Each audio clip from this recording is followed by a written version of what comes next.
back, everyone, to another episode of Focus TV. We got Octavia Wyatt here, Cardell Dudley Jr., Raymond Lyons. I am Wilson Tarpe Jr. This is season 7, episode 39 again of the Focus TV. A lot of stuff coming back as we're now on the other side of the Olympics, which means the W is back. Starts this, I think, August 15th, so a couple days away. We'll be back on the W side of things, which means we'll be back next week with more Mystics content. So as of right now, some folks are getting healthy. We would have had a couple of games maybe 2 games by the time we talk to you guys next week. We're going to wrap things up with the Olympics. We're going to see what else is going on in the NFC East this week with Octavia. And we got some take it or leave it and some rapid fire. Let's start with the Olympics just to wrap everything up. Everything's completely done. Octavia, start with you. Just your final thoughts from the Olympics now that it's done. And we got some rather nasty discourse about many, many different things because people need help these days. Man, the Olympics were great. I thoroughly enjoyed pretty much all of it. Of course, like we talked about last week, I needed the U.S. women's soccer team to win, and they definitely gave me a heart attack the entire game. But proud of them for pulling it out. And like you talked about last week as well, Wilson, it's the three. It's the Trinity Rodman, it's the Mallory Swanson, and it's the Sophia Smith. All of them had big goals within this tournament for them to be able to pull out the gold. So it was great to see them win. Of course, the men's. I don't know. The games are running together in my head, but the performance Steph Curry put on. I mean, it's not a surprise, but he did it when they needed him to. They were able to pull out the win as well against France, who played really tough. It's kind of crazy. I think they said this is like the first time. I don't think they said ever, but like the first time in a very long time that both the men's and women's basketball gold medal game was both the same home countries, U.S. versus France in both. Of course, on the women's side, I mean, Gabby Williams showed out. She did everything that she could. And I mean, as soon as that last shot went up, all I think about was Kevin Durant and his foot on the line a couple of years ago where, that game could have took them through. But it's got to be that much more painful for Gabby knowing that is a gold medal foot on the line for her in that situation, especially knowing that she, dedicated a lot of her time to be practicing with the French team, even leaving the WNBA for a while. Not sure if she's coming back or not next year. But I've never seen the U.S. women miss so many layups in my life. It was like so frustrating. But at the end of the day, they did what they needed to do. Asia was a monster as she's been the entire tournament. And I mean, KFC came through in the clutch and played great defense. And she got them, I think she had 10 points in the fourth quarter to help them because France was not playing. It was a defensive game at that. The fact that it was 25-25 at halftime was mind-blowing.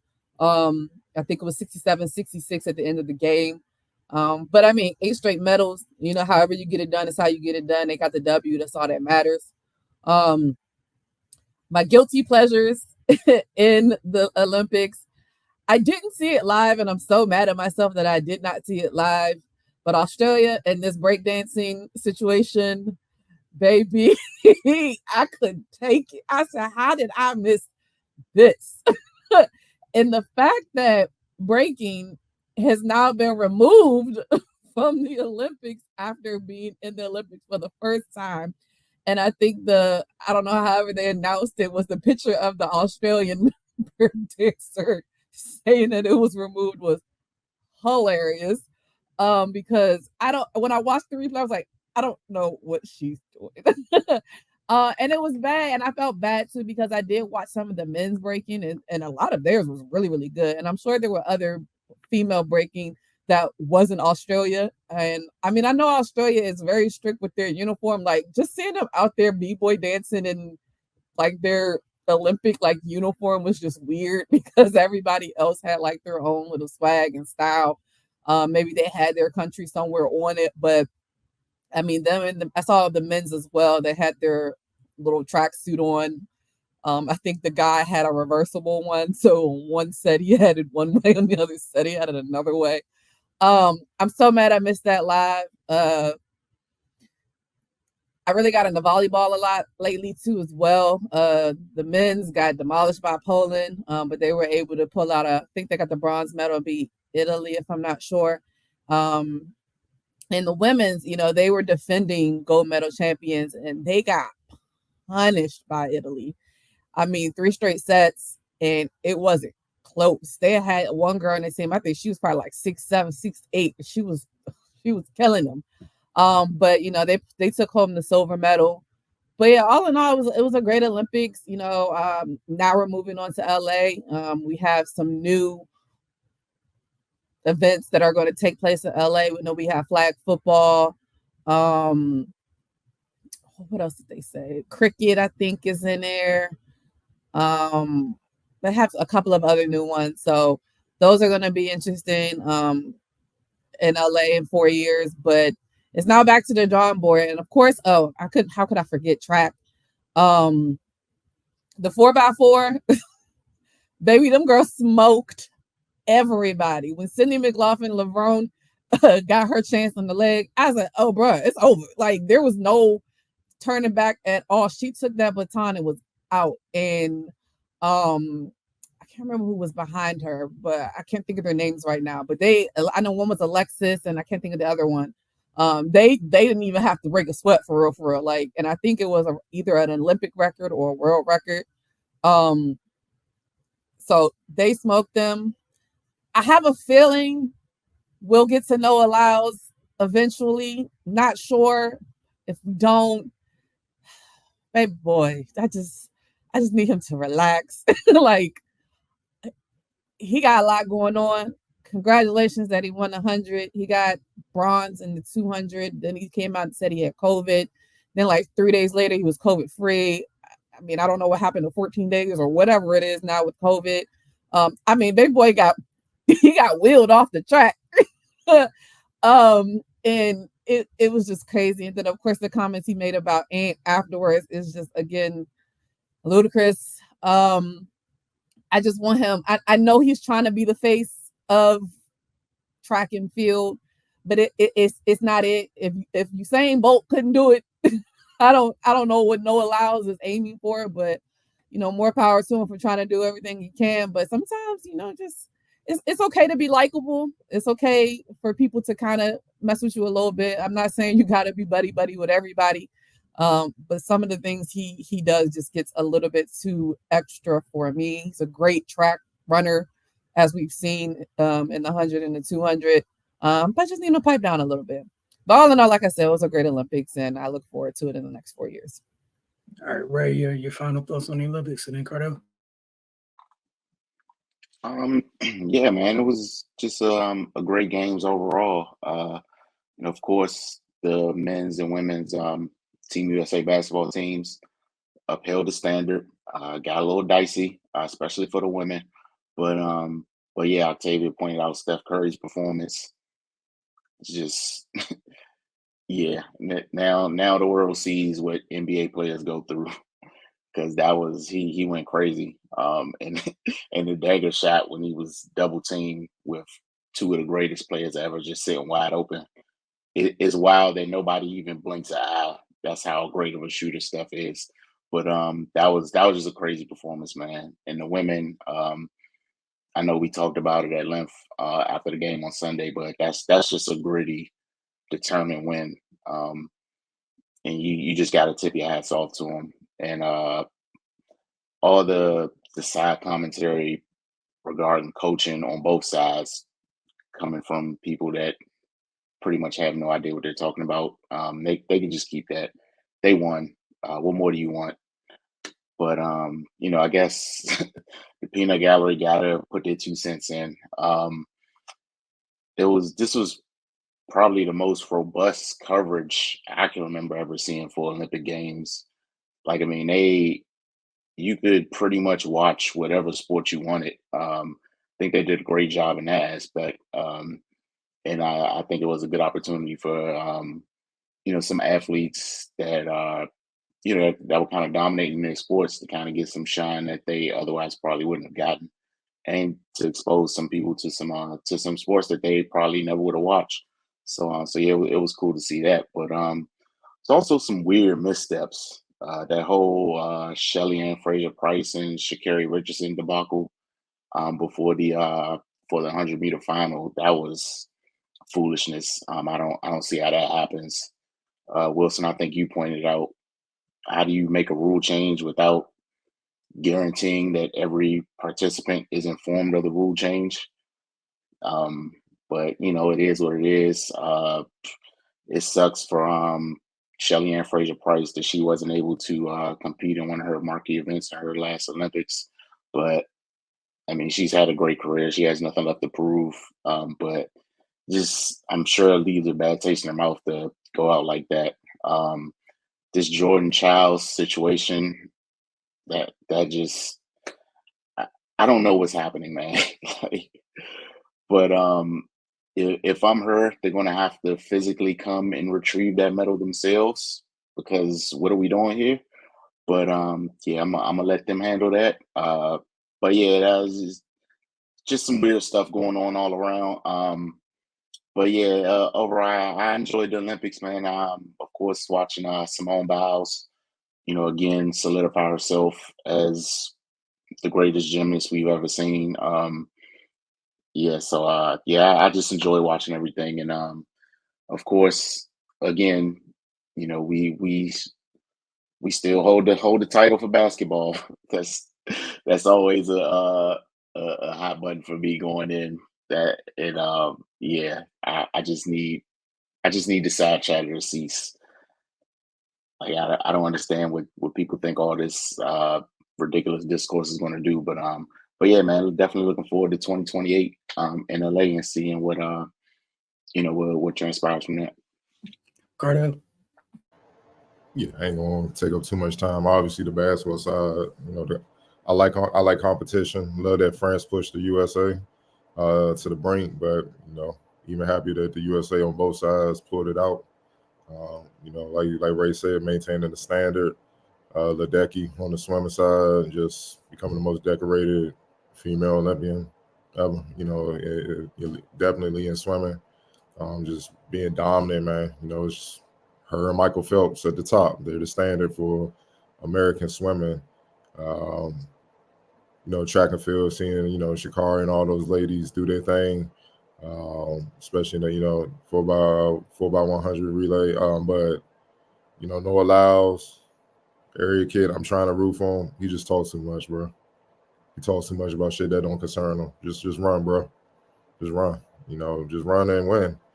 I'm even watching, the Netflix series, the whatever Sprint, whatever the hell it's called.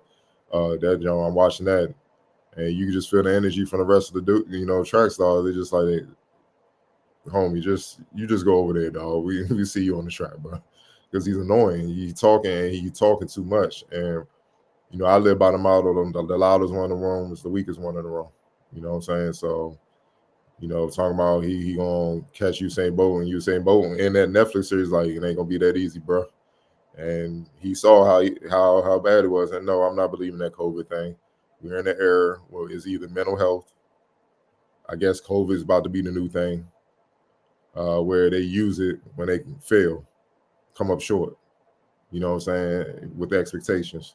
So it's always nah, man, you just wasn't up to par. It is what it is. It happens. You know what I'm saying? You got the bronze. You came in third. It is what it is. You tried to match Usain Bolt, but that's a hard dude to match. You know what I'm saying? Because he's just as fast as you, but he's 6'5". So he's fast as you, but covering more ground. That's why it's probably since Michael Johnson in the 90s, he was the biggest name in track and field, because he literally dominated for years. And then more on a personal note, Quincy Hall, I'm friends with his father. Knew him from the Kansas City because that's where my father's side of the family is from. So I remember, Quincy when he was a little kid and whatnot, and just seeing that, him come from behind where the camera's literally on the front two races and not even paying attention, and then he just creeps back up and gets the 400 gold. Like, it was crazy just seeing, seeing his father, my boy, you know, their family going crazy in the living room. They had news cameras all up in the house and stuff like that. Just seeing them and they crying. I'm like, dog, that gotta be crazy to see your kid get an Olympic medal. You know what I'm saying? Like, that's some next level stuff. You don't see that often, man. You know what I'm saying? Like, I mean, you see plenty of athletes getting NBA championships, Super Bowls, and stuff like that, and that's a big deal. Don't get me wrong. Major League Baseball, World Series championships, and stuff like that. But you know, Olympic gold medal, that's tough because that's 4 years of preparation just for that moment, and it looked bleak for a minute there, and then his heart, his will, he just like, I ain't going out like that, and he pushed through.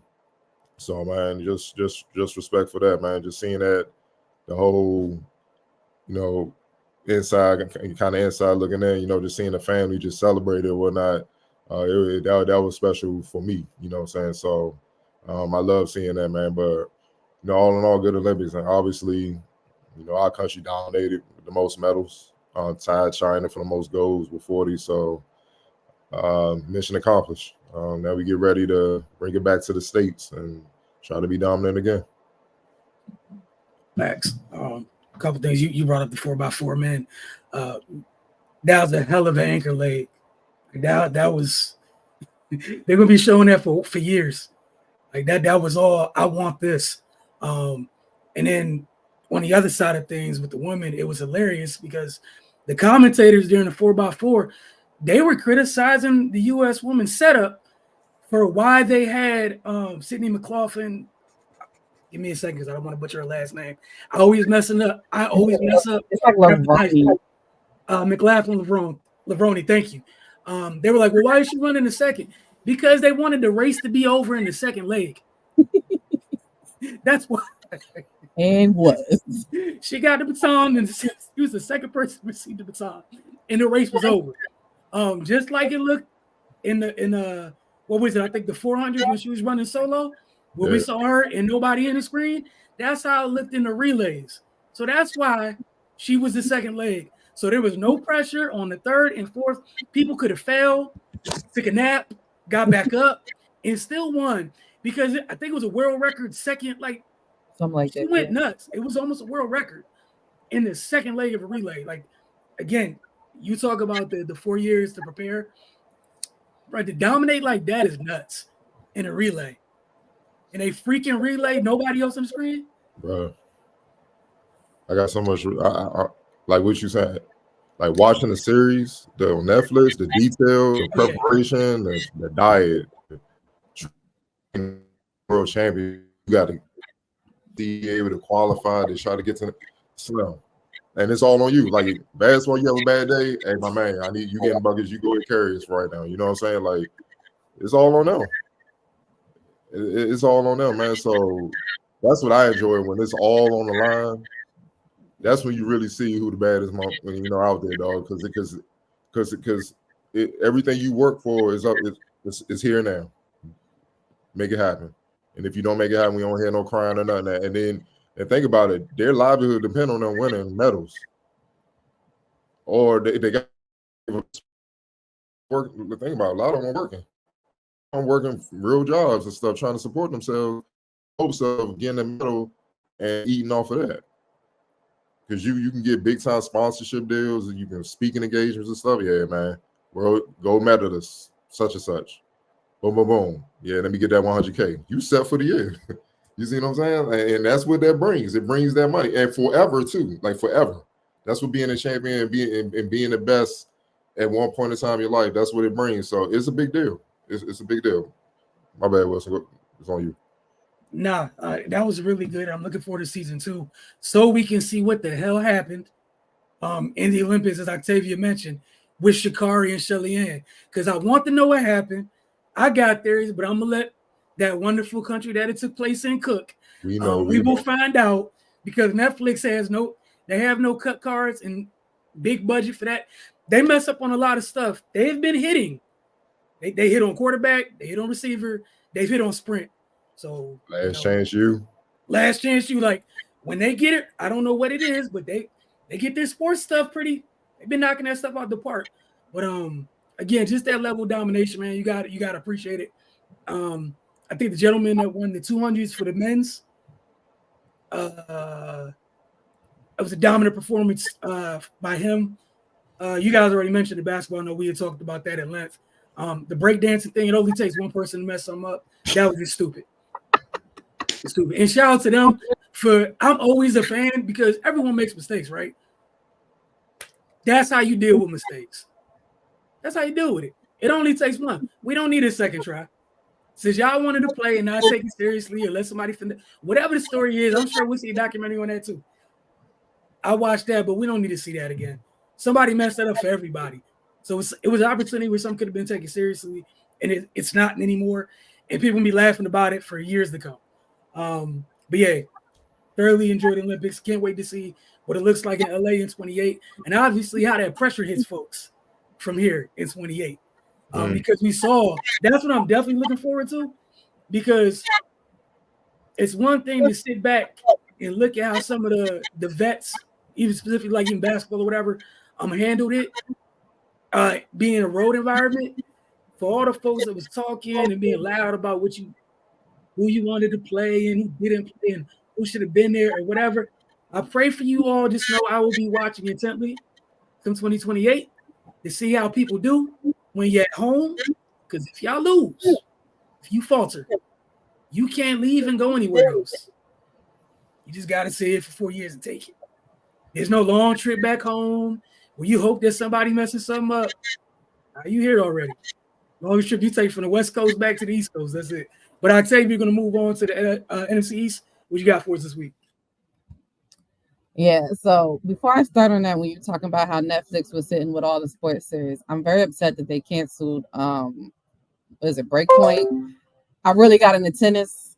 It was so good, but they canceled it already. So I'm kind of sad about that. That just made me think about it. But I guess we'll have to cancel what? Huh? So they cancel what? It's called Breakpoint. It was basically like sprint and receiver and all that stuff, but it was about tennis. So it followed like all the top tennis players. Oh, the tennis player, okay. Yeah, so that was actually very good and interesting to me, but I guess it wasn't interesting enough to not get canceled. So here we are. But yeah, we have officially finished preseason week 1. There again, I try not to look too deep into preseason just because it's preseason. A lot of these teams didn't have starters play, or if they did have starters play, they didn't play for more than a series or more than a couple of snaps on the field. But preseason, you try to take away a little bit of things that you can, especially because we have so many brand new rookie quarterbacks that I think all went like 6 were part of the top 12 in the draft this past April. So of course, wanted to see some of them, wanted to see some of the ones that come back from injuries like Anthony Richardson, who had a decent day as well. But of course, we'll start with the hometown Washington Commanders, who played against the Jets. They lost to the Jets 2017, but again, preseason. Excuse me. And most of the times, preseason isn't always great for the Washington Commanders, as we know from being here. But the biggest thing, of course, that they want to take away from was rookie quarterback Jaden Daniels. He only played 1 series, and it was against New York's second defense, with also 3 of his top 3 offensive tackles not playing. But in his 1 series, he completed 2 of 3 passes, 45 yards, and scored a 3-yard touchdown run. And I mean, he had a beautiful ball down the right side to De'Ami Brown that we have now found out was an audible that he called during the game. So I thought that was a nice touch to it as well, to show you that he also can read the defense. Not to say that, of course, the Heisman winning quarterback can't, but doing it in, preseason first NFL game, definitely something for them to look forward to. And it also just reconfirms what we've talked about last week and probably since April as well. Just go ahead and name the man as the starting quarterback. I don't know why we're still messing around with this nonsense. It's not Marcus Mariota. Like, let it go at this point. But I mean, yeah, he had a great series. Something interesting, and I just saw, and it doesn't really have anything to do with the actual game itself, but they did just sign wide receiver Martavius Bryant, who's 32, hasn't played in the NFL since 2018 with the Raiders. So Very interested in that. I think they have a pretty decent wide receiver class. Of course, Diami Brown hasn't hit like they thought he would since he's come out of the draft. But of course, you got Terry McLaurin. You have veteran Zach Ertz there now. And you have Austin Eckler, who, of course, can receive out of the backfield as well. So interested to see how that's going to work out, just because when you have somebody that hasn't played in a while, just to see if he's going to be able to kind of revive his career. I mean, at 32 is kind of difficult, on the wrong side of 30, as they say, but they saw enough to at least get him in there. Washington is going to have joint practices this week with the Miami Dolphins before they play in week 2 preseason. They're going to be playing against the Dolphins 7:00 on Saturday. So again, not too much going on. It's just regular preseason game, getting some jitters out. I feel like the further we go in preseason, maybe the ones will get a little bit more work, just so we can kind of really see what we'll look like in the actual season. Next, we'll go to the New York Giants, who played against the Detroit Lions, and they defeated the Detroit Lions 14-3.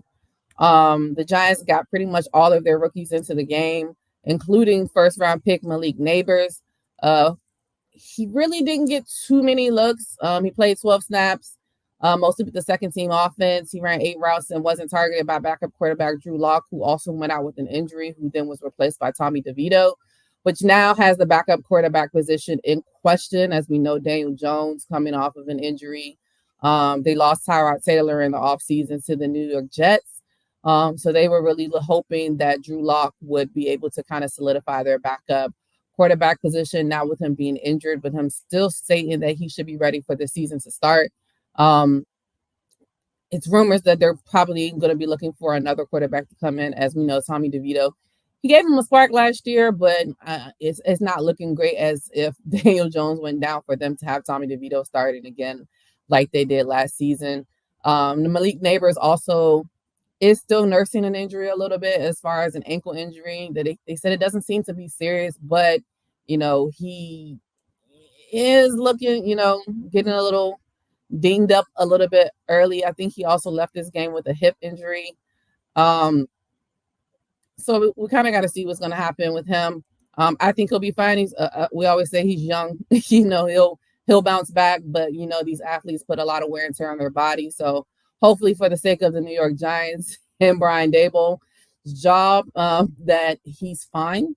The Giants, in this game, they ran the ball a lot. They ran the ball 5.7 yards per carry for a total of 155 yards. They did it with second-year running back Eric Gray and rookies Tyrone Tracy Jr. and Dante Miller. Knowing that these three are pretty much fighting for third string behind, I can't think of his name, Singletary and somebody else. I can't think of the other one right now. So, they have a little bit of movement back there to see who's going to do well. Eric Gray had a pretty standout game for them. He ran very well, granted in preseason. Both of their backup inside linebackers, Deontay Johnson and rookie Darius Marceau, played very well as well. But Darren Beavers actually led the Giants with 5 total tackles and 1 for loss. Their quarterbacks, like I said, it was Drew Lock as well as Tommy DeVito, went 12 of 25 for 109 yards with 1 interception, with their 2 main targets in that game being Eric Gray and Tyree Jackson with 4 catches each. They're going to play against the Texans on Saturday at 1:00, which will be interesting again because I'm just always interested to see who's going to play. And as we know, they played against the Lions, who really didn't play a lot of their starters as well. So kind of got to chalk this up to a lot of you think about it as well. They had a joint practice during the week that we all know didn't go that great, as far as both teams were fined a lucrative amount of money due to many fights during that joint practice. So I'm pretty sure they had enough of each other in the practices where, they didn't want to do too much during the game. But we will see how that shakes out for the New York Giants. Next, we're going to go to the Dallas Cowboys, who played against the Los Angeles Rams. They lost 13-12. Granted, again, preseason, everything with a grain of salt. To get 4 interceptions in a preseason game and lose is just nasty. I would be. Granted, I know it's preseason, but dang, how do we not finish that out at the end with Stetson Bennett the fourth, who was able to get a touchdown in the last few seconds of the game in order for them to win. But again, preseason, the Cowboys defense did great. 4 interceptions in a preseason game from 4 different players that aren't named Trayvon Diggs and Deron Bland. Is showing that their defense is not missing a step, even though they lost their defensive coordinator, Dan Quinn, who's now the head coach of the Washington Commanders. Now, with that, they didn't get great production from their 2023 draft class from a year ago. But Mozzie Smith is going to have to step up. Tight end Luke Schoonmaker and linebacker Demarion Overshawn, who suffered a torn ACL last year. They're looking to see if they can make bigger jumps. I think Schoonmaker had a pretty decent year last year as well. So, of course, they're going to continue to want him to be, more and more of a threat for them. As we know, they have a great legacy of tight ends out there as well from their past. But they're still a work in progress. Trey Lance got a very big workload during this game. Cooper Rush, I think, had 1 series, and he continuously shows why he's the backup to Dak. And Trey Lance, while he has good intangibles and things of that sort, you can just still see he's not 100% ready. He was very mobile. He ran for 6 times for 44 yards, and he was basically, being able to elude the pass rush. His throws have been pretty good, but in training camp, they've been saying that some of his balls have been pretty high, which kind of carried over into this game where he was missing some of the throws. But I still always feel like you kind of give him a little bit of leeway. He didn't play much in college. He didn't play much when he was at San Francisco as well. So I think he still needs a lot of game reps, which is why these preseason games are going to be very, very important for him. Like I said, their defense, 4 interceptions, all 4 came from different players. Safety turned linebacker Marquise Bell, cornerback Eric Scott, safety Julius Wood, and linebacker Brock Mogensen. And they almost had a 5th one that was called back. So their defense is still right where they are, right where they need to be. It's definitely going to be scary if they have that much talent behind them. Again, grain of salt, preseason game. But their defense, pass rushing, is going to need some help behind their starters. Their starters didn't really play in the game. Although the Cowboys were able to force the 4 turnovers, Stetson Bennett threw for 224 yards on 38 passes. Stetson didn't look amazing, but to throw that well, granted, still having the 4 interceptions just shows that he probably needs a little bit more pressure on him, because I think a lot of the interceptions that he threw it wasn't really pressure. It was just his inability to really to read the defense. With him also not having a lot of work in the NFL. We know how much he played in college, but we know those are 2 different things. They're going to play against the Raiders on the 17th at 10 p.m. So I guess they're going to stay out there on the West Coast. That they might as well just be the California Cowboys at this point, because I don't think they're ever in Texas. Like, guys are out there more than the California team. It's crazy. But last but not least, the Philadelphia Eagles played against the Ravens, who they defeated 16-13. Some bright spots. Rookie linebacker Jeremiah Trotter Jr. had the debut that most fans are looking for, of course, being the son of the infamous Jeremiah Trotter, wearing the same number as his father. He had a team leading 6 tackles and a sack. He had a great case for why he should, have a prominent role of some sort in the defense of Vic Fangio. He wasn't the only rookie that stood out on the defense as well. First-round corner Quinyon Mitchell nearly came up with an interception, but it shows that his instincts are right there. Maybe the game will slow down for him a little bit as time goes on. I think running back Will Shipley had a decent outing as well. He's also going to be fighting for the 3rd string, which I would assume he'll get behind, of course, Saquon and Kenneth Gainwell. So he had a decent showing. I think his big thing that he has to work on is being able to block. But he did find the end zone on a touchdown pass from backup quarterback Kenny Pickett, who had a decent day. I think he'll be a decent backup.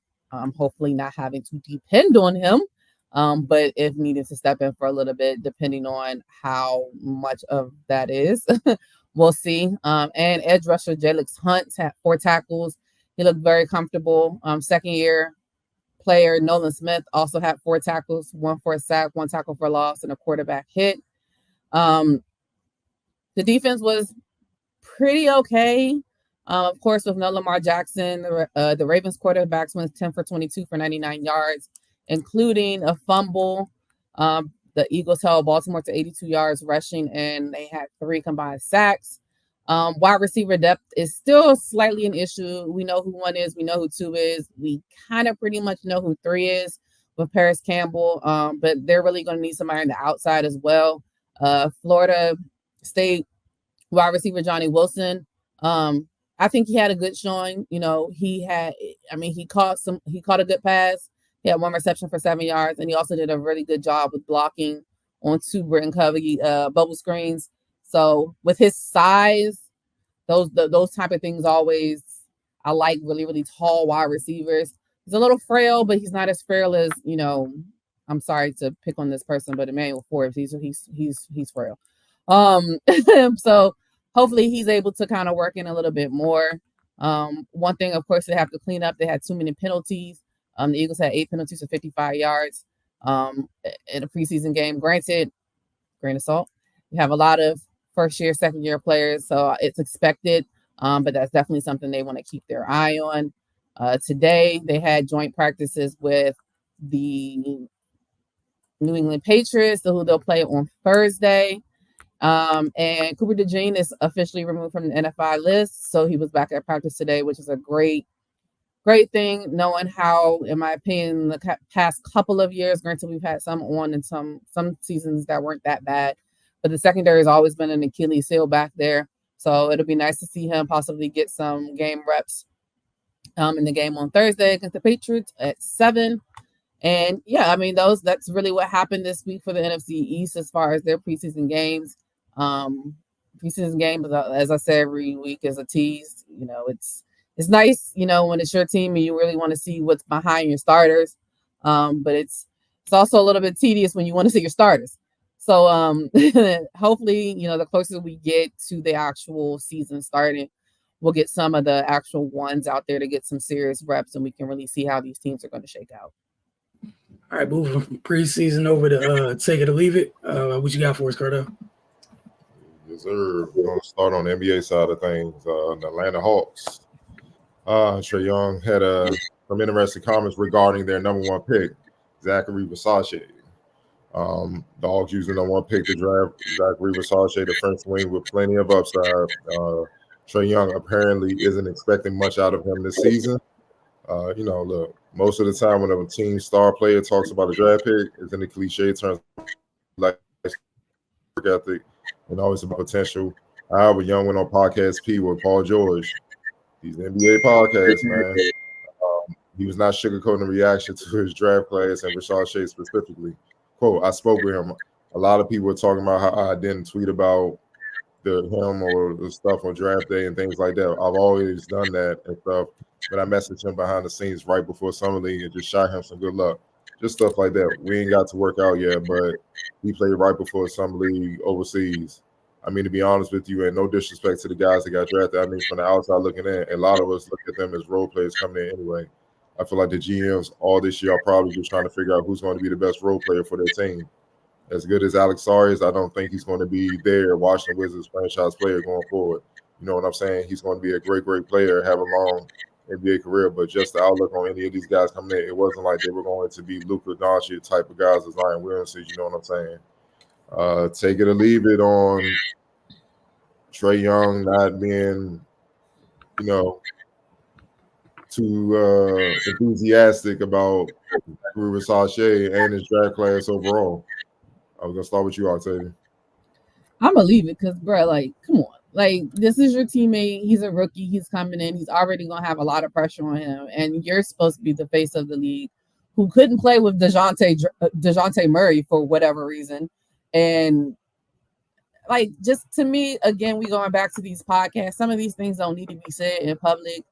Some of these things need to be behind closed doors between you and your players and your teammates. If that's how you felt about him, have a constructive conversation with him. Don't just be out here on blogs and posts in podcasts, just kind of like blowing up the young guy. He's going to have it hard enough being the high draft pick that he was. It's going to be tough enough for him. And if you think that he's the number 1 draft pick and he going to be a role player, like, I don't think that they picked him to just be like, yeah, just come on in and, you know, just fit in somewhere. Like, no, they're going to try to get him as involved as possible, or else why would they have spent the number 1 pick on him? There's something that they saw in him. Maybe you don't agree with it. That's your own opinion. But to just kind of blast this young kid out on a podcast with Paul George, and then Alex Sarr catching bullets in the midst of it, who has nothing to do with you. Like, I just think it was kind of a hater move. Like, just relax. Just get ready for the season. Give your youngin, your rook, some confidence, and don't come out at him like this in public. It's just wild to me. Right. Yeah, I'm gonna leave it because, buddy, you led your team to be available to draft the number 1 pick. You don't need to be speaking right now. I don't want to hear nothing you have to say. Then you're sitting on a podcast with another underachiever, criticizing everyone else. Like, what have y'all done to be sitting around speaking like this? I just don't understand. I mean, the one conference finals run a few years ago and nothingness otherwise doesn't grant you leave to be talking like this. I mean, and like Octavia pointed out, it doesn't matter who it is. If you're the face of a franchise, you should be uplifting the incoming rookies publicly. Like, you basically told this man you don't have no faith in him, and y'all getting off on the wrong foot. So yeah, we got to do away with these podcasts, man. Like, they just done turned it into a venting session. Yeah, dog. But so now, when the season rolls around, Atlanta better be on everything, and Trae Young better be playing out of his mind, because you got a lot to say about decisions being made and incoming players. What you gonna do as a leader of the team? So, I mean, people don't forget. The internet damn sure don't forget. So, yeah, when people on your head, when the season rolled around, I don't want to hear nothing because you decided to get in front of the mic and flap your gums. Man, you just want to catch COVID like Noah Lyles. Wilson, it's your turn. All right, man, this is some of the most it's like a horrible case of being self-aware. All right, so y'all, your GMs knew, right? They spent the previous 2 drafts kind of trying to get somebody to fit in with you. DeJounte Murray leaving was kind of like the whole we don't got to do this with you thing. You're looking at Risa Shea the wrong way. You're looking at like he's here for you, bro. You here for him until they figure out what's up with him. Like, I don't understand how you're looking at this, bro. He's the Hawks. I don't understand. Like, I don't. This is Landry Fields' guy. This is Landry Fields' first guy. Everything he did before this was to try to get people in here to help you. They already, as soon as they traded DeJounte Murray, that was the, hey, man, we tried with this little guard thing. We tried. They just didn't say it to the world, but that is a 6'10" wing. Bro, they not thinking about you like that anymore. You at your size and everything you did, like Ray said, the conference final, bro. The Knicks are right over there. Jalen Brunson's doing things over there. Hey, dog, man, I mean, shout out to you and Paul finding a way to remain disillusioned and not be self-aware at all. And the fire is straight at Sarr is crazy. Like, the Wizards are literally in the middle of rebuild. We know what the hell they got going on. But, sir, do you not understand, like, low-key, you the reason for the Hawks rebuild? You got 2 coaches out of there. They went and got you help, and they got rid of the people. They drafted A.J. Griffin. He's out of there. They went and traded for DeJounte Murray. He's out of there. Sadiq Bey. Like, everyone they went to go get, to fit around you. While you talk about role players, They low-key jettison. Sir, the last shoe to fall is you. Collins, the forward, Jazz. Bro, the whole team they put around you was gone, but you. And you still think it's you. Y'all special. I can't. The episode I'm gonna watch is when you're not on the Hawks anymore because I want to tune in and see what happens. Yeah, it's three layers to this for me. One, I think he's saying all this because he's trying to force them out early. I think he's trying to force them to trade him. Also, you're talking out both sides of your mouth because you're saying on one end, sorry, the Wizards not expecting him to be the franchise player moving forward, but then you say he's gonna be a great player moving forward in the same sentence. If you're a great player, that means you're gonna be the franchise player. You can't have one without the other. Like you just contradicting yourself. Thirdly, you said they weren't being talked about this draft. The top guys weren't being talked about like Luka and Zion. There were plenty of people who doubted Luka would be anything. They was saying he was just being hyped up because of the NBA being pressed for international stars, his skin color, and all that. They weren't sure Zion, athletic specimen, but they weren't sure what Zion would be because they were like, well, he got to lose weight and all that. They had doubters as well. Nothing is a foregone conclusion, which further brings me to my last point. Why are you shitting on rookies that have yet to play yet? They got to learn just like you had to learn. You don't know what these players are capable of becoming. You're not. They get in the NBA atmosphere, work on their body, get a little experience playing at the highest level, get confident. You'd be surprised what some of these players can emerge and become to. You don't know. And it's your job as right now, at this point, the franchise player for the Hawks, to help make his journey to develop as easy as possible. So y'all can be in position to win more games. See, now, I mean, he's probably a nice kid and all that. Like me seeing that, when I come to camp, my energy is always going to be fuck you. Like, don't get away. Don't come up here copping the plea, yo, man. You know how the media twist things. Nah, bro, that was you on a podcast. Media had nothing to do with that. That was you and Paul George. And tell your man Paul George I'm looking for him when we play Philly too. He going to catch it too. That's the energy I will be on. But you stay on your side, I stay on my side. Hey, coach, let me guard Trae Young. I'm at your head every practice. Like, you gonna get tired of me, bro. And I'm going to make them trade you. Like, yeah, we good with him. You can go. You can go. We can start up. We can build around him. Like, you got to be careful, man. Like, and it was totally unnecessary, bro. He ain't had nothing to do with where the Hawks is. You had more to do with that. You haven't improved physically. You haven't improved defensively. It's not his fault you're food defensively. Why you think he was the number one pick? Because they feel like he got to be on the floor to help you out.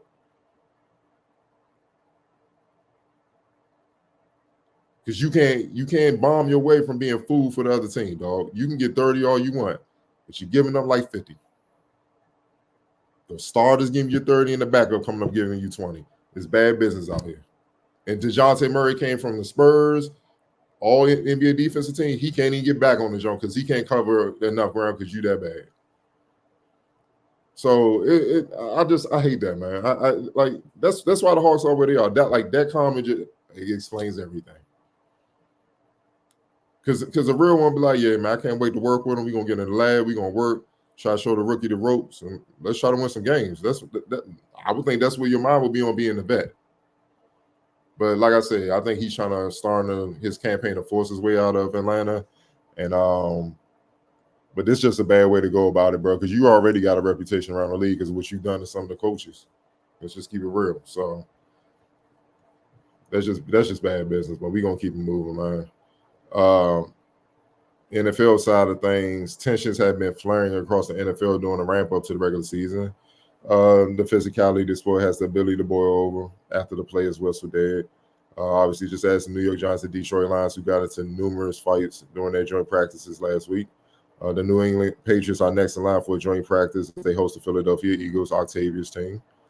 Patriots head coach Gerard Mayo is well aware of the potential for fights during this time, so he laid out ground rules for his team as it pertained to getting into physical altercations. Quote, you don't fight in a real game. You fight in a real game. You get fined, you get kicked out. Mayo told me, my message to the players If you get in a fight out here, if you're a starter, you're going to play the whole preseason game. If you're not a starter, you won't play at all. To also help limit the chance of a fight being started, Mayor was also in favor of limiting the joint practice to 1 day. Typically, these types of practices are multi-day events. Take it or leave it, Ray. I'm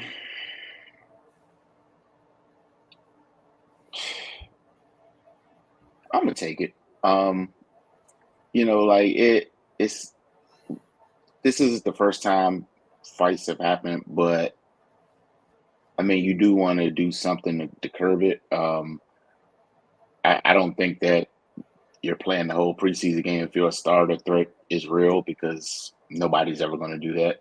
But I mean, I just think him trying to get ahead of it in some way is I can see where he's coming from with that, and yeah, that shouldn't be the focus. But it's competition.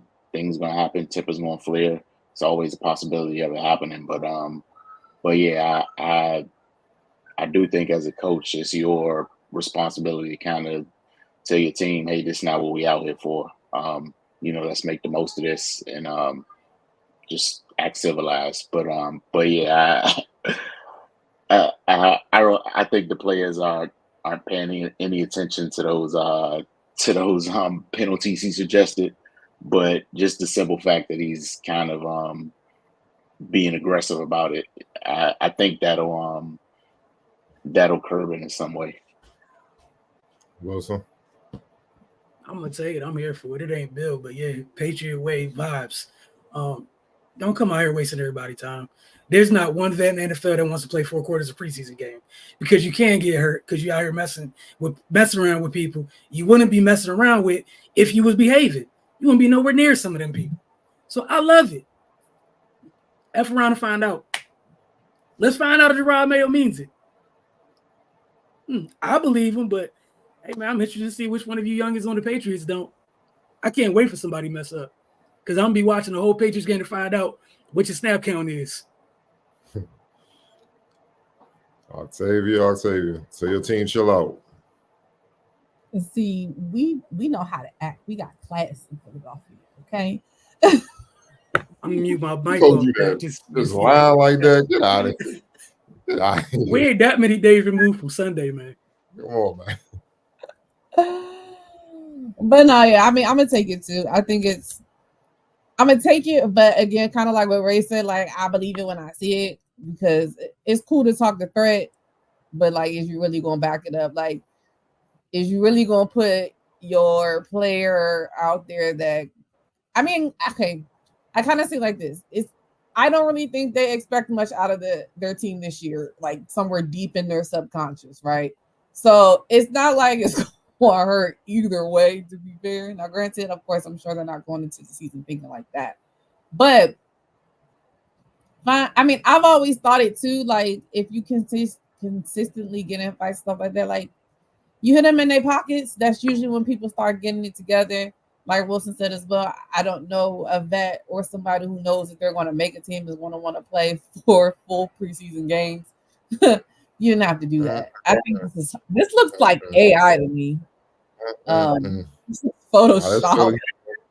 This looks Photoshop to me. So yeah, I mean, just Santa Claus, Wilson. I mean, that was like forever ago. Like, I don't even know why that's even still a thing, you know? But yeah, I mean, it'll be interesting to see if it happens. I think it hurts more of the rookies and second-year players if he actually goes through with it and they don't get any preseason snaps, knowing that it's a hard chance for them to make a team, so they want to have as much film as they can. So I can see that. But then at the same time, like if you're fighting to get tape, like you probably shouldn't be fighting on the field anyway, because you're lucky to be out there to try to get practice, you know? So this is so rude. So Post Michael Irvin too. We was trying to have a good time. That's all, guys. But yeah, I really want to see it. But yeah, I mean, I'll take it. You know, I do think some of them need to be held responsible and accountable because some of these things are OD. I know we talked about the Giants in Detroit. I mean, DK Metcalf must have forgot what happened to Myles Garrett and Mason Rudolph swinging helmets and like. I was like, bro, you swinging a helmet at your teammate. Like, I know you mad, but god damn, you that mad. I mean, I think it's crazy. So yeah, some of this stuff definitely needs to get curbed. Save some of that enthusiasm for the season. But yeah, we'll see.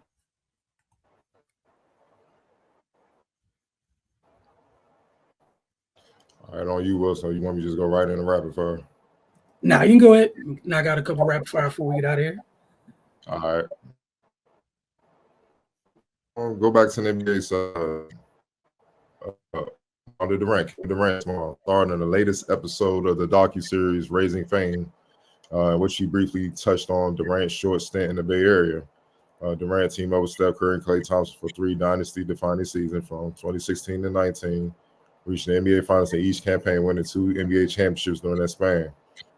Despite Durant's injury, played final season with the Warriors. His mom admitted she didn't want him to leave Golden State at the time and gave a lofty, though exaggerated prediction for what could have happened if he had stayed and said, quote, Sonya, you and I, we were in the thicket together for a few years. Durant told Sonya Curry, Steph's mother, on the show, I ain't really want him to go either, man. We would have had 20 rings by now. And it was about 10 years ago. That's how cold they were. End quote. Mr. Wilson, obviously 20 rings is exaggerated, but do you feel they would have put together, let's say they maintained playing together to this point, Kevin never left, do you think they would still be title contenders at this point? Yeah, obviously, you know what I'm saying, it's a bit facetious what she was saying, but yeah, man, that's why I heard me watching the Olympics this year. Then there was a couple stretches that was like, oh, that's what had the world burning several years back. Missed it. I want that back. Some of you, a good portion of you, because Lord, it would have cleared up some of y'all right now. Y'all would not even be outside right now. You'd be NFL fans full time. You might have started watching hockey. Man, some of y'all just wouldn't be around right now. It would have been so beautiful. Just for that alone, I'd have been grateful. It might not have been rings, but it would have meant peace. But yeah, it would have automatically been a contention. I don't even think we got to see like them fully get to their height of playing together because it was 2 years, and then like that last year, you know, with the injuries and whatnot, to both Kevin and then Klay, we never got to like the year afterwards for them to see what it looked like afterwards, right?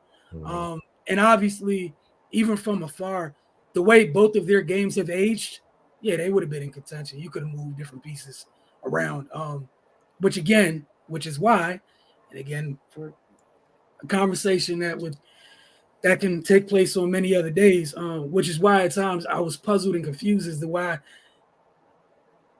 at times playing with Steph Curry looked difficult, because we saw that beforehand and it just looked easy and it flowed and everything was great. But yeah, I'm with her, and Steph's mom definitely missed it, definitely didn't want it to end. I wanted to watch the world continue to burn. Octavia. I know this isn't take it or leave it, but I'm leaving it because then my Celtics probably would not have won the championship. So I'm going to say no. Happy that he left. Thank you for everybody else. Yo, whoa. Like 5 years ago, you was a Blazers fan. I know. Then you was a Memphis fan. Now, what the go ahead, just finish. I don't know if I was like a Memphis fan. Like, I like Ja, to be fair. Oklahoma City too. God, go ahead, dog. You got it. Well, see, I've given my disclaimer. I don't hide from it at all. Wherever Carmelo Anthony went, that is a team I wanted to win, and I was very forthcoming of that. I was a Nuggets fan. I was a Knicks fan. I was an OKC fan. I was a Houston fan for like 2 days, I think, and like a Hawks fan for like 2 days, I think, something like that. I became a Blazers fan. So, but at the Blazers time, that's when I really started to like teams kind of a little bit more. But I was never a Lakers fan. I hated that. Let's keep that 100%. Did not like that at all. But I've been like a Celtics fan for like the last 2-3 years, like when they was in the year before they went to the chip. So like 3-4 years now. So yeah. But I probably would not have been a fan because they would have been losing. It's like, but no, in all seriousness, like, yeah, I mean, they're not wrong. They definitely could have lit the world on fire. As we saw how easy it looked for them. So Mama Durant ain't wrong. If I'm being totally unbiased, as I try my hardest to be, which is very hard at times, then yes, I completely agree. But I do like kind of the fact that we kind of got away from the super team era, even though you do have some teams that have like a big 2 or like a big 2.5 or whatever you want to call it now. So I do like that aspect of it because I never liked the whole I'm gonna go team up with my enemy just so we can do stuff. And so in that aspect, I'm still on the fence about it. But yeah, I mean, it is what it is. Right. Yeah, man, they definitely would have still been in the thick of things had they had that professional relationship continue. It also would have freed us up from one of the most annoying NBA podcasters because he would have been traded, talking about Draymond Green. They would have flipped him and got something back, and nobody would care about what he has to say. So that's my biggest beef with that whole thing, and then that we still have to suffer him every day. But on a serious note, yeah, that everybody in the NBA was happy when Kevin left them because it was just a foregone conclusion. It was one of those situations. We saw what happened in 17 to 18, and if they didn't fall apart literally on the court, chances are they would have three-peated. So yeah, of course she was tongue in cheek with the 20 rings comment, but yeah, that it would have been tough to overcome that, especially as like Wilson pointed out, both their games have really not tapered off that much, if any. So yeah, still having to deal with that almost 10 years later, like that would have been tough, man. So yeah, is probably in the multiverse out there, there's a world where they're still playing together, and who knows what that looks like. But yeah, based on the evidence we had, would have been hell for the rest of the league. Yeah, they still would have been strong. I'm not sure if they would still be winning championships because that Bucks team with Middleton and Holiday and all that, they would have matched up well with them. And then Clay hasn't really been the same since that injury, in that Raptor series and stuff. So they needed him to really make that jump be nuclear because then you could just jump, Steph and KD because obviously you ain't really worried about trade. They would still won the championship, beating Boston because obviously you add KD to that mix, they're even stronger. And then the Jokic, what would they have done with the Denver Nuggets with Jokic and Jamal and all them? That would have been tough. They don't have no answer for that. So it's not as they would still been in the mix, but it's not as foregone as Kevin's mom is making it seem. Obviously, she's biased, but you understand that the horses that came after that as well and continue to come. You know what I'm saying? And who's to say the injuries didn't come from the wear and tear of winning, playing that many games? Like it's tough to repeat. It's tough, man. It's just a lot of mileage on your body, man. You know what I mean? So that's why very few teams have done it. With 60 Celtics, the Bulls, and Shaq and Kobe Lakers. That's it. Everybody else falls one short a lot. So, and think about it, Kevin went to play with Harden and Kyrie, and that ain't work out. It's just now he's with Booker and Bill and young boys. Minnesota got him up out of there. This game in this league, that's for damn sure. So, but they would have still been in the mix for sure. All right, last question. We're gonna get up out of here. Yeah, my dog, Tyreek Hill.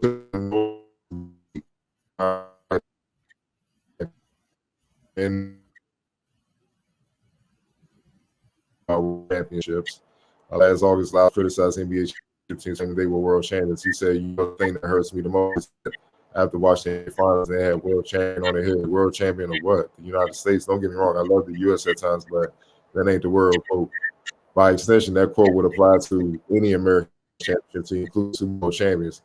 Adams asked Hill what he thought about those comments, and Hill shot back, quote, "Come on, bro. Speak on what you know about us track. I was in a race." He was considered one of the best players in the NFL, but he was also in high school and college. He ran 100 meters in junior college and also at the World Junior Championship in 2012.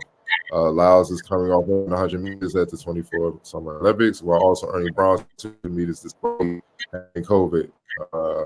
He's the biggest star in track and field right now.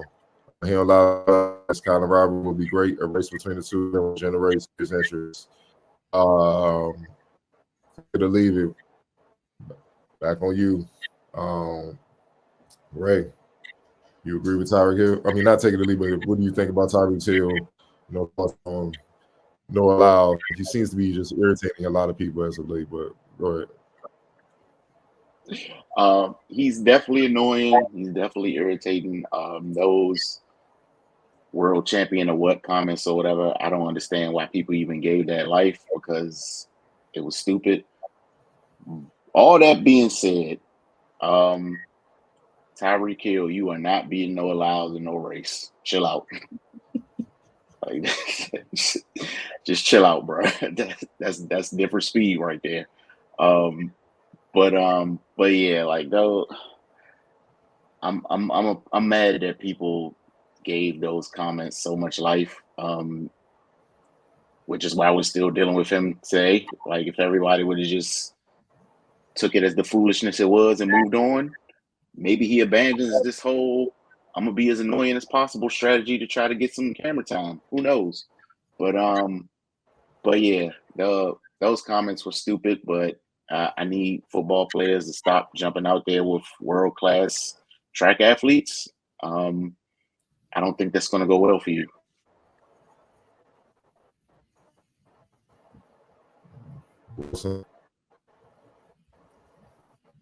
Yeah, I'm kind of with Ray. As annoying as Noah is, Tyreek, I don't think you run 100 with it since junior college, and that was amazing. That was an amazing time that you did pull up, that you did, put up. I think they said, what was it? His best time in junior college was 9.98. 9.98. Yeah, which is still freaking ridiculous. Like, you're fast. But yeah, like, you haven't trained in it. You've been playing football. Let that be.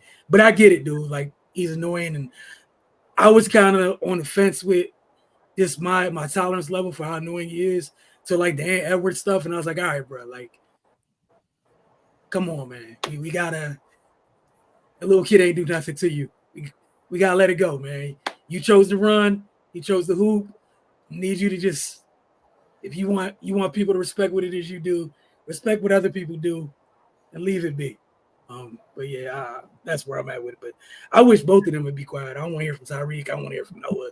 I need everybody to focus on their job and do it to the best of their abilities, please. Octavia. Yeah. I'm like, I agree with both of you. Like, I want to root for Noah Lyles so bad. He's from the area. He's a great track athlete. But I just really need him to humble himself to a certain extent. Like, I know he's trying to have that vibrato to bring it to track and make track, I guess, a staple. And people love track. It's just unfortunate that we don't get to watch it as prevalent as we do the main sports, baseball, basketball, football, hockey, whatever that we watch over here. He got to chill, though. I'm definitely on the same lines as Wilson, where it's like I try to give him the benefit of the doubt, but the Ant Edwards thing, it completely turned me off, because it's like, now I feel like you're backtracking and you're trying to cover up your previous statements, because, I mean, he's a world champ. Why he can't have no chew? Last year you said there was no world champs, but now we're reverting back to, oh, he never been to an NBA Finals. I thought the NBA Finals don't matter. Like, So it's like I don't know which way you're trying to go at this point, my man. And it's just like you're digging yourself deeper and deeper into this hole. And I'm trying my hardest not to be petty. Like I'm really trying really, really hard right now. Cause I'm like, bruh, first of all, you out here with painted nails. I need you to focus on your track stuff. But to answer the question, I don't think Tyreek Hill can beat him in a 100 meter race. Like Wilson said, I mean, I think I saw a video of him running, and I don't remember when it was from, but I mean, the people he was running against looked like plumbers and people that just happened to be out there. No, it didn't look like world-class track athletes. Track fast and football fast are different. Not saying, that we know Tyreek Hill ran track at one point, but I don't think he ran it on an Olympic level. And we know Noah Lyles is good. I just need him to relax. I mean, who's gonna buy a track shoe? I don't know. Like, I don't think he understands how businesses work. Like, I don't know why Adidas would invest in $1 gajillion into a track shoe that probably nobody's going to buy like they would buy an Edwards shoe. It's just like logical things that I think he's missing at times when he's just trying to. I mean, I think he's doing what he really wants to happen is happening. He wants to get a rise out of people. It's just annoying though. It's like, I just want you to chill. I mean, we hear about him. I feel like we only hear about him when it's track season or we're getting close to the Olympics. And now that the Olympics are over, I'm hoping he goes away to a certain extent and just go back to training and quiet. And I'm trying not to be petty. I'm really trying. Maybe help his girlfriend. She was slow as hell in that 4x4. It's like there's so much more things you could be doing right now. Like picking a fight with Aunt Edwards, and it's just ridiculous. But also, like you said, I do wish Tyreek Hill wouldn't have jumped in it because you're just making it worse. Like everybody just needs to relax, focus on your sport, focus on your job, and like I don't understand it, but here we are. I mean, I ain't mad at Tyreek Hill again at him because he's won before. So you can talk, Noah Lyles. I mean, so, look, man. Sometimes you just need to shut the fuck up. Let's just call it what it is. Everybody just beating around the bush, and now he's trying to cop a plea because he feel the energy. It's coming from everywhere now. It's like, all right, bro, like you're not Muhammad Ali. Be quiet. You know what I'm saying? Especially now that you came up short at the Olympics. Like you supposed to pull the Usain Bolt. 200 and the 100, and you came up short. You know what I'm saying? So you just doing too much talking, and the thing about youngins these days, they want to wear the black hat until all that heat come their way. Then it's my mental health, and I don't like that. No, if you're gonna be a goon, be a goon. Like wear it. You know what I'm saying? At least to get that respect. You know what I'm saying? So you can't go at people and don't expect people to eventually come back at you. I don't know what world people think that applies to. Like it just doesn't work, man. You know what I'm saying? And it's hard enough to be the best at your sport. So why are you worrying about what everybody else doing? Like, and you don't make sense because you just contradicted yourself with the Aunt Edwards thing. And it's all because of jealousy because you want what Aunt Edwards getting. That's all it is. But take that up with Adidas. If you sponsor by them or whatever, they go to the higher ups and talk to them. Or sweep all gold medals at the Olympics. And that'll speak for itself. How about that? Just dominate. See, where Edwards on top of the world because of the run they went on in the playoffs. What did he do? He killed. Took it into the summer, got a gold medal.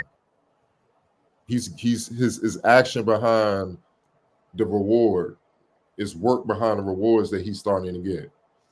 Also, he's very likable because of his personality, because he backs up what he says. And it's refreshing because what he's doing is the opposite of what Noah Lyles is doing. And it's just being himself. Noah Lyles, I get the impression he's trying to force a personality on people and people can see right through it. And the type of personality you trying to force on people is very annoying. Like that ain't even you. Because we can see it in the little Netflix series. You just talking. You talking about a lot of stuff, even the other track people, you can feel the energy. They just like, oh, here come this nigga, man. You know what I'm saying? You the black cat in the whole thing, man. And it shouldn't be that. You should be more celebrated. You see what I'm saying?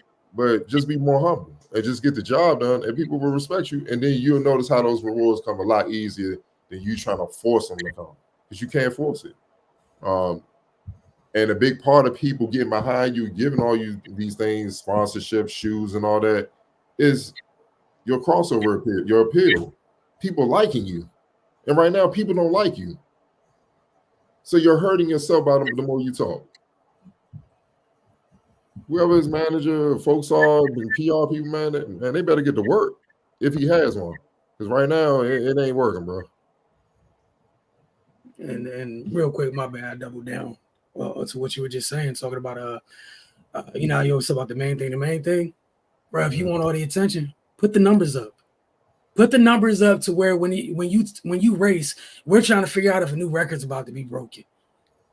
You see all the technology people got. If you were putting numbers up like that, people stop what they're doing and pay attention. We couldn't help it. Even if we miss it, it'd be on social media. Like algorithms happen. Like it would happen. You brought up Usain Bolt. Like that man went on a run.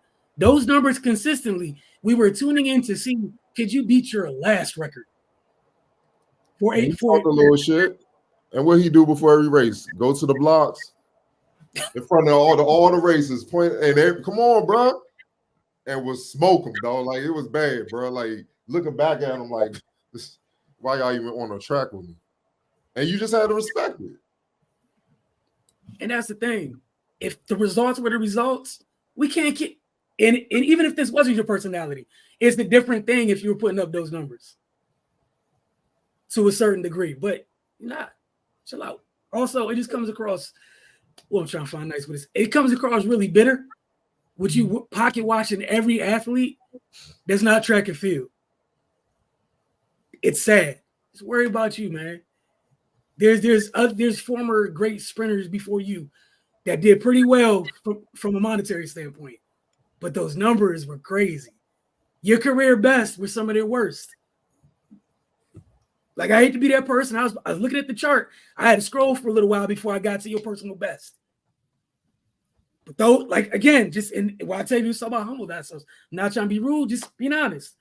When those folks were racing, we were watching to see history be made.